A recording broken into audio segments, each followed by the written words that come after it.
কংগ্ৰেছৰ ফালৰ পৰা অভিযোগ কৰা হয় যে বদৰুদ্দিন আজমল হৈছে আচলতে আছাদুদ্দিন ওৱেইচি।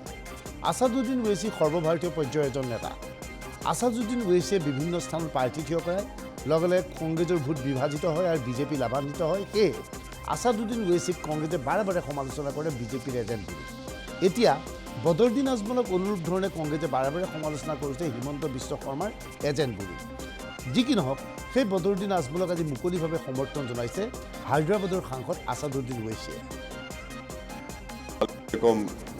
मैं इस वीडियो मैसेज के ज़रिए आसाम के डुबरी पार्लिमानी हलक़े के आवाम से, जनता से ये अपील कर रहा हूँ कि आप मेरे भाई, बड़े भाई जनाब बदरुद्दीन अजमल साहब को अपना कीमती वोट देकर उनको बहैसियत अपना मेंबर ऑफ़ पार्लियामेंट कामयाब करके इस इलेक्शन में लोकसभा को भिजाइए।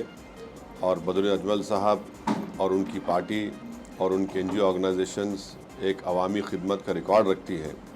मुझे बदरुद्दीन भाई ने कहा था कि मैं आपके दरमियान में आऊं और आकर एक दो जलसों से आपसे मैं बात कर सकूं पब्लिक मीटिंग में, मगर अफसोस के साथ ये कहना पड़ रहा है कि मेरी मसरूफियत की बिना पर मैं आपके दरमियान में नहीं आ सका। मैं डुबरी की जनता से ये गुजारिश कर रहा हूँ, रिक्वेस्ट कर रहा हूँ कि आप अपना कीमती वोट बदरुद्दीन अजमल साहब को देकर उनको इस बार भी आप अपना मेंबर ऑफ़ पार्लियामेंट बनाइए, ताकि आसाम की गरीब आवाम और मज़लूम आवाम की आवाज़ और डुबरी की जनता की आवाम की आवाज़ और तरक्की के लिए बहुत ज़रूरी है। और मुल्क की सियासी हालात के पेश नज़र मेरी आपसे गुजारिश है कि आप मुत्तहिदा तौर पर बदरुद्दीन अजमल साहब को अपना वोट देकर अपनी एक ताकतवर आवाज़ को आसाम से हिंदुस्तान की पार्लियामेंट लोकसभा में भिजाइए। इंशाअल्लाह बाद इलेक्शन के अगर मुझे मौका मिला तो यकीनन मैं आपके दरमियान में आकर आपका शुक्रिया अदा करूँगा। बहुत बहुत शुक्रिया। अस्सलामु अलैकुम व रहमतुल्लाहि व बरकातुहू। ৰকিবুল হুছেইনৰ বিৰুদ্ধে এইকেইদিন ব্যাপক হাৰত প্ৰচাৰ চলাইছে বদৰুদ্দিন আজমলে। নিৰ্বাচনী প্ৰচাৰ অভিযানত অংশগ্ৰহণ কৰি বদৰুদ্দিন আজমলে কংগ্ৰেছৰ সংক্ৰান্তত এইদৰে মন্তব্য আগবঢ়াইছে আজিৰ দিনটোত।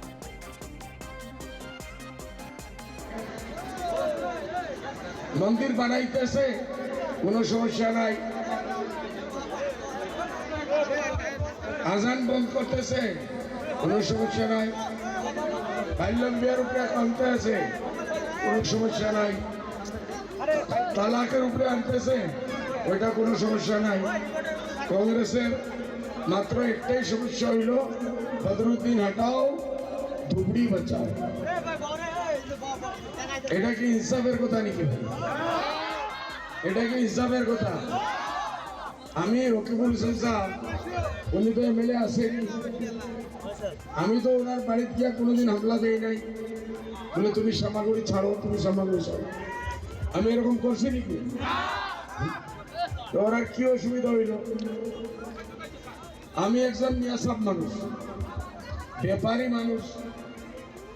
আপনারা উন্নতি চাই, আপনারা শিক্ষা চাই।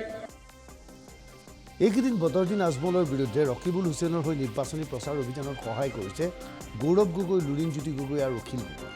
লুৰিণজ্যোতি গগৈ আৰু অখিল গগৈয়ে ব্যাপক তৎপৰতা দেখুৱাই বাৰে বাৰে বদৰুদ্দিন আজমলক সমালোচনা কৰিছে।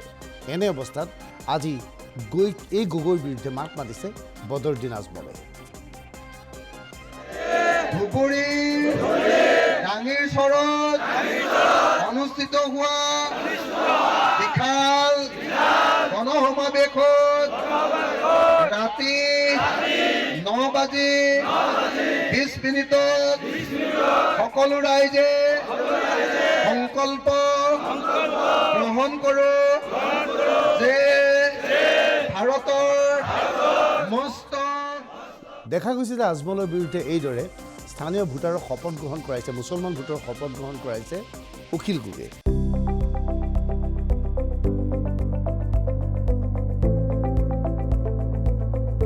NB নিউজ, সহজ সৰল ভাষাত নৱভাৰতৰ কথা।